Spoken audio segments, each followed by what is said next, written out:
إذن دائما أيها المسلم تعلق بالله، تعلق بالله، والله ثم والله ما خسر وما ندم من تعلق بالله. بسم الله الرحمن الرحيم. الحمد لله رب العالمين، والصلاة والسلام على نبينا محمد وعلى آله وصحبه أجمعين. حياكم الله إخوة. Donc aujourd'hui, بإذن الله عز وجل, on poursuit notre lecture dans les 40 hadiths rassemblés par l'imam An-Nawawi rahmatullahi alayhi. Donc aujourd'hui, bifadlillahi azza wa jal, on arrive au 11e hadith. Un hadith court dans les termes, mais profond et grand dans les sens qu'il renferme. Donc ce hadith, il est rapporté par Al-Hassan ibn Ali, Sibti Rasulillahi sallallahu alayhi wa sallam, wa rayhanatihi radiyallahu anhu.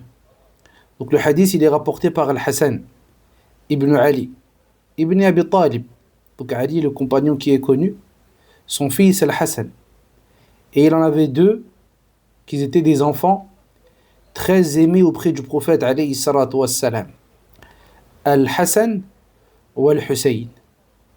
Et il nous dit alayhi salatu wassalam que ces deux-là, ce sont les maîtres des enfants du paradis. Et il nous dit alayhi salatu wassalam dans notre hadith concernant Al-Hassan que c'est un sayyid.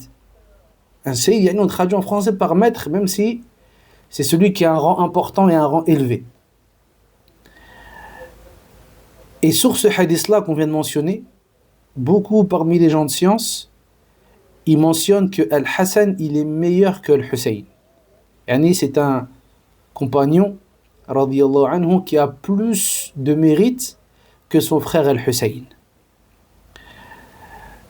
Donc il nous rapporte ce hadith, Al-Hassan, radiyallahu anhu, et il nous dit Hafidhtu min Rasulillahi sallallahu alayhi wa sallam. Donc j'ai mémorisé du prophète alayhi salatu wa sallam. Et avant de rentrer dans les termes du hadith, donc comme on a dit ici, ce qu'il faut savoir, c'est que Al-Hassan, c'est le fils de la fille du prophète alayhi salatu wa sallam.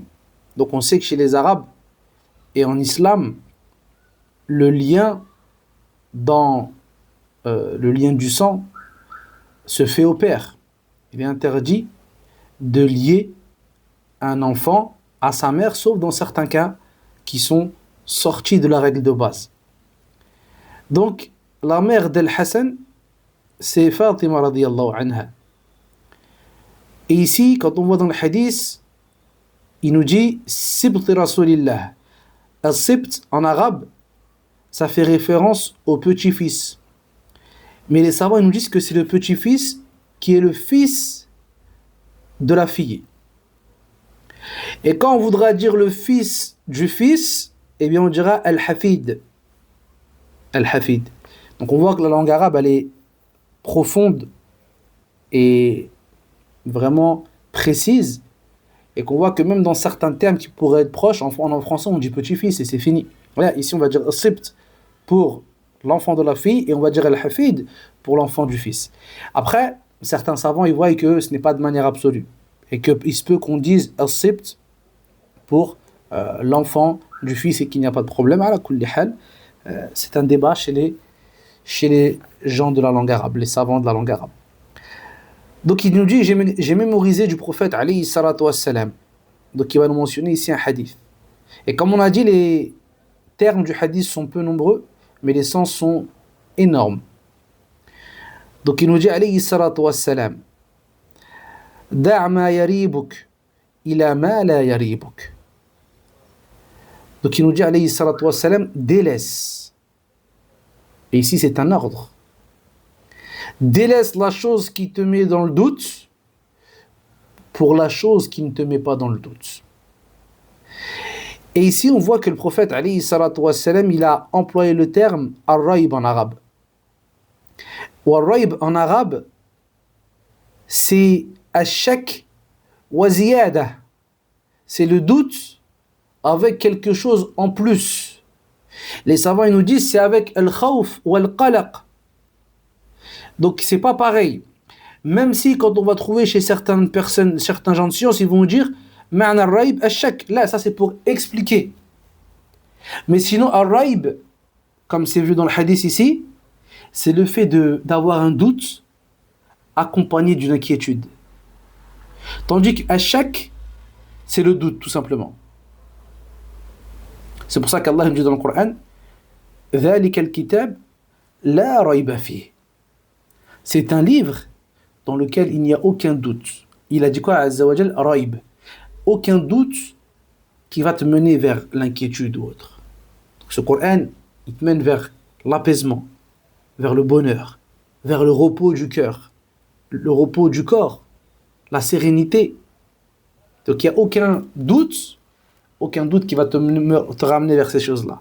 C'est pour ça que si par exemple, on va dire, je te dis, va dans cette pièce, mais attention à ce que tu vas trouver.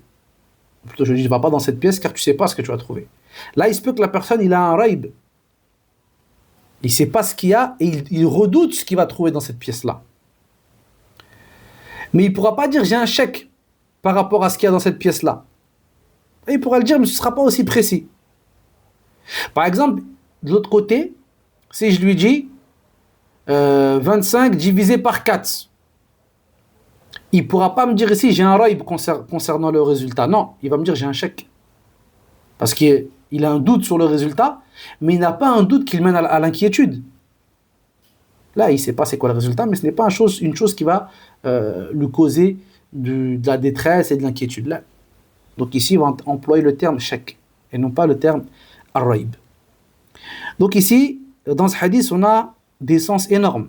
Le prophète sallallahu alayhi wa sallam ici, il nous éduque et il nous dit et il informe la communauté de s'écarter et de délaisser les choses qui sont étranges, les choses dans lesquelles on a un doute qui pourra nous mener vers l'inquiétude et la peur et de nous diriger dans les choses qui sont claires, dans les choses qui ne prêtent pas à confusion, dans les choses où ton au-delà sera préservé.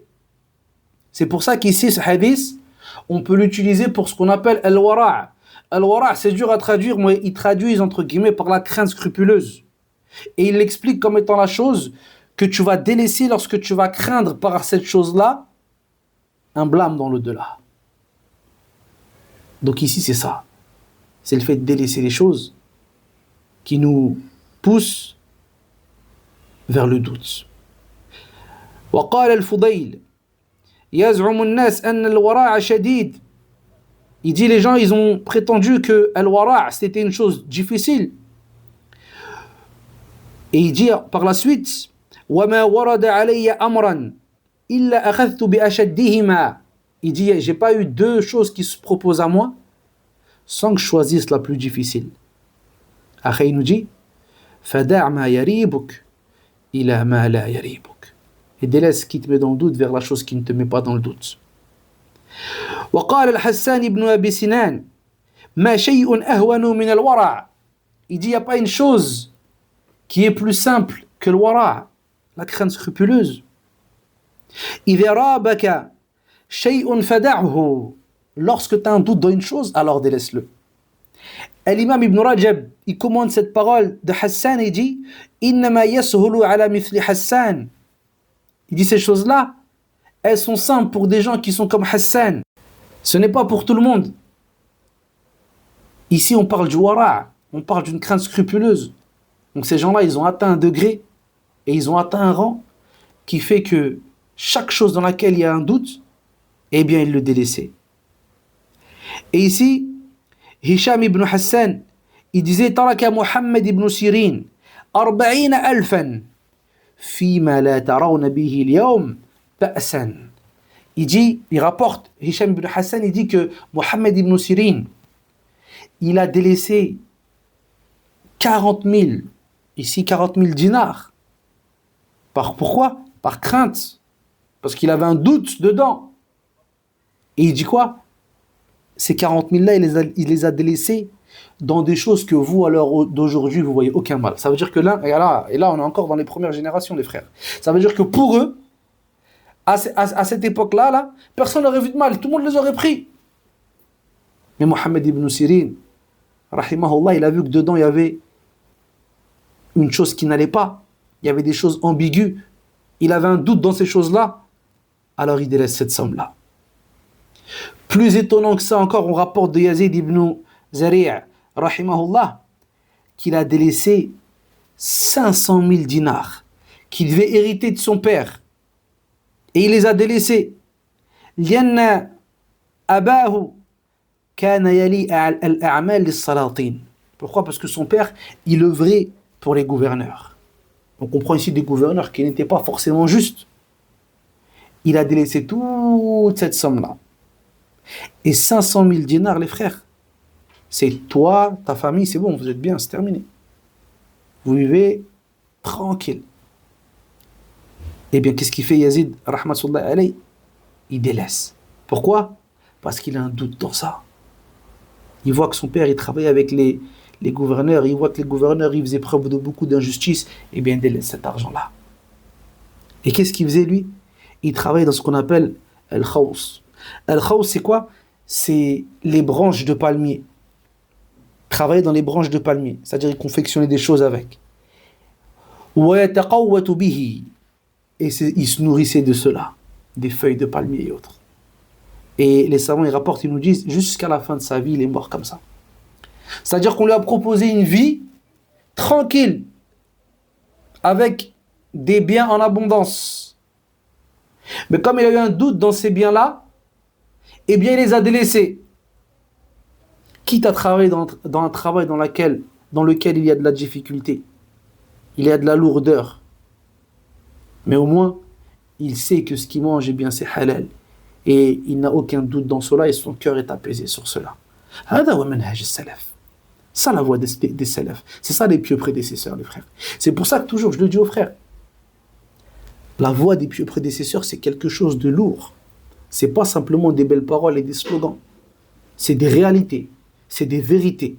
C'est des actions qui sont énormes, grandes comme les montagnes. Et à leur tête, les sahaba, radiyallahu anhum, ceux qui ont tout laissé pour le prophète, sallallahu alayhi wa sallam, et pour son suivi. Donc ici, on voit que ces hommes-là, c'était un exemple dans l'action, dans les paroles, dans la science, dans la crainte. Regarde-nous aujourd'hui, quand tu fais du commerce avec les frères. Des lions. Aucune miséricorde les uns envers les autres. Aucun problème de prendre de l'argent dans laquelle il y a des choubouhat. Et c'est pas étonnant. Regarde ici, qu'est-ce qu'il a dit Hicham ibn Hassan juste en haut. Il a dit, à notre époque, eh bien, des choses ambiguës pour les pieux prédécesseurs, vous y voyez aucun mal. De l'argent ambigu, vous le prenez sans aucun problème. Ça, c'est dans les premières générations. Qu'est-ce qu'on devrait dire plus de 13 siècles plus tard? Et c'est ça le fait de faire prévoir réellement l'au-delà sur ce bas monde. C'est-à-dire que ton au-delà, en aucun cas il est négociable. En aucun cas je vais négocier mon au-delà pour quel que soit comme bienfait de ce bas monde. Là. Mais l'au-delà il est meilleur et plus durable. Eux ils avaient compris ces versets et ils vivaient avec. وروي عن عائشة رضي الله عنها أنها سئلت عن أكل الصيد للمحرم فقالت إنما هي أيام قلائل فما رابك فدعه. Donc là ici, Aïcha on lui demande concernant le fait de manger de la nourriture qui a été chassée pour celui qui est en état d'ihram pendant le Umrah ou bien le Hajj. Elle dit c'est quelques jours qui passent. Donc là on dit quelques jours, on comprend que c'est plus pour le Hajj. Elle dit c'est juste quelques jours qui passent vite, des jours qui sont peu nombreux. Ce qui te met un doute, alors délaisse-le. Donc là on voit que des fois, quand tu as une personne en face de toi qui est apte, qui a la capacité, qui peut supporter, appelle-le justement à la crainte scrupuleuse. Ensuite les savants ils nous expliquent. Ibn Rajab rahmatullahi alayhi, quand il explique, il nous dit que certains savants ils ont pris ce hadith là pour nous dire que le fait de sortir de la divergence mustahab. Al-khuruj min al-khilaf mustahab. Maintenant cette règle elle n'est pas de manière absolue. Car des fois, l'autorisation et la permission, elle est venue clairement dans la sunna ou bien dans le Coran. Et bien à ce moment-là, ce qui sera recommandé, ce sera de prendre ar-rukhsa et pas de devrer simplement avec ce qu'on appelle al-wara'. Le wara' là-bas, c'est que sortir de la divergence, c'est de, entre guillemets, pour sa personne. Prendre ce qui est plus dur, c'est une bonne chose. Sortir de la divergence, c'est une bonne chose. Lui, il dit halal, l'autre il dit haram. Khlas, tu t'en écartes. Oui, quand la divergence est forte et qu'il n'y a pas de texte vraiment clair. Là, c'est une bonne chose que la personne il fasse ça. Pour lui. Il ne fait pas ça pour les gens. Mais lorsque al-rukhsa, elle est thabita bil kitab wa sunnah, alors là, le mieux, ce sera de partir vers l'autorisation. Le caractère autorisé de la chose sera prépondérant de par le fait qu'il est appuyé par le Coran et la Sunna. Donc ça, c'est important de le méditer. Ensuite, la deuxième chose que les savants ils mentionnent dans ce genre de hadith-là, c'est que la personne qui va œuvrer avec le wara', qui va questionner les gens de science sur le wara', ils disent qu'il faut que ce soit quelqu'un qui est apte à cela et que ce soit un partisan du wara'. C'est pas n'importe qui, il est là, comme on rapporte beaucoup maintenant, c'est pas du wara' à la base ça, mais bon, on le rapporte beaucoup, le mec il arrive, des frères ici en Égypte, ils me le racontaient, ils travaillent dans des crêperies et autres, le frère il arrive avec une femme, lui il a les yeux tout rouges parce qu'il a consommé des choses ou autres, il est avec une femme qui est habillée n'importe comment, t'oses même pas, tu peux même pas lever ta tête, et il voit des barbus derrière le comptoir, il dit hey, mon frère, est-ce que ta viande elle est halal? Donc des fois il y a des choses, quand la personne il questionne, quand la personne il s'interroge, on ne dit pas à celui qui fait des péchés de manger par halal, non, mais on dit quand même de faire preuve de cohérence dans son cheminement spirituel et de respecter certaines choses. C'est-à-dire quand tu vois des musulmans qui ont une apparence de la sunna du prophète alayhi salatu wassalam en extérieur, eh bien respecte ces choses-là. Fais preuve de pudeur. Fais preuve de pudeur envers eux. Donc les savants nous disent c'est pas pour tout le monde ce genre de questions. Ici, lorsque ils ont demandé à Ibn Omar concernant le sang du moustique, al-ba'oub, Ibn Omar l'a répondu, il a dit وَقَدْ قَتَلُوا الْحُسَيْنِ وَيَسْأَلُونَ عَنْ دَمِ الْبَعُوب. Ils ont tué Al-Hussein en Irak, c'était les gens de l'Irak qui ont demandé, et ils demandent concernant le sang du moustique. Donc ici on comprend que la personne ici doit avoir des priorités dans sa vie. Ensuite, on rapporte qu'un homme il a demandé à Bishr ibn al-Harith concernant un homme qui a une femme et sa mère elle ordonne à cet homme-là de divorcer. Et là, regardez Bishr comment il a répondu, c'est adjib ici, c'est pour ça que le cas de la personne, l'état de la personne il est important lorsqu'on va donner la réponse. Il dit ici cet homme-là il est bienfaisant et il obéit à sa mère dans tout et qu'il est au max dans birr al-walidayn, alors il lui obéit. Sinon, il ne lui obéit pas. Donc là, c'est quelqu'un vraiment qui fait preuve de crainte scrupuleuse dans la relation qu'il a avec sa mère et qu'il a atteint le degré justement de lui obéir même dans ça, alors il le fait. Sinon, non. Elle te parle, tu lui dis, tu la visites une fois tous les je ne sais combien et tu te demandes si dans ça je vais l'obéir, mais il y a des choses plus importantes avant de parler de ça. C'est ça ici qui veulent nous faire comprendre les gens de science. Et de même, lorsqu'un jour un homme, il est venu voir l'imam Ahmed et il lui a demandé concernant un homme qui a acheté des légumes. Al-khawsa, c'est la chose avec quoi on attachait les légumes à l'époque. Si tu veux te donner un raccourci vite fait, le sac plastique. En gros, qu'est-ce qu'il lui dit ici l'homme? Il lui dit, moi j'ai acheté des légumes, mais lui m'a donné un sac plastique en plus. Est-ce que j'ai un problème avec ce sac plastique? Est-ce que j'ai un droit sur ce sac plastique-là, ou bien sur cette chose avec laquelle j'accroche mes légumes? Regarde l'imam Ahmed, il dit quoi? Il dit, Yash hadhihi al-masail. C'est quoi ces questions? Ankara alay, il l'a blâmé. Qu'est-ce que vous me posez des questions comme ça? Ce sont des choses qu'Allah Azza wa Jalla a mis de la largesse dedans. Et après on lui a dit quoi? Innahu Ibrahim ibn Abi Na'im. Donc dit celui qui pose la question, c'est Ibrahim ibn Abi Na'im. Et lui, Ibrahim ibn Abi Na'im, c'est un homme qui est connu pour son ascétisme et sa piété. Et là, l'imam Ahmed, quand il a entendu ça, il a dit In kana Ibrahim, fana'am, hadha yushbihu dhak. Il a dit si c'est lui qui pose la question, na'am. Ça ressemble à ce genre de personne-là. Ça veut dire quoi? Lui, c'est un homme dans sa vie de tous les jours. Il est dans un ascétisme total, dans une crainte scrupuleuse, dans sa vie de tous les jours.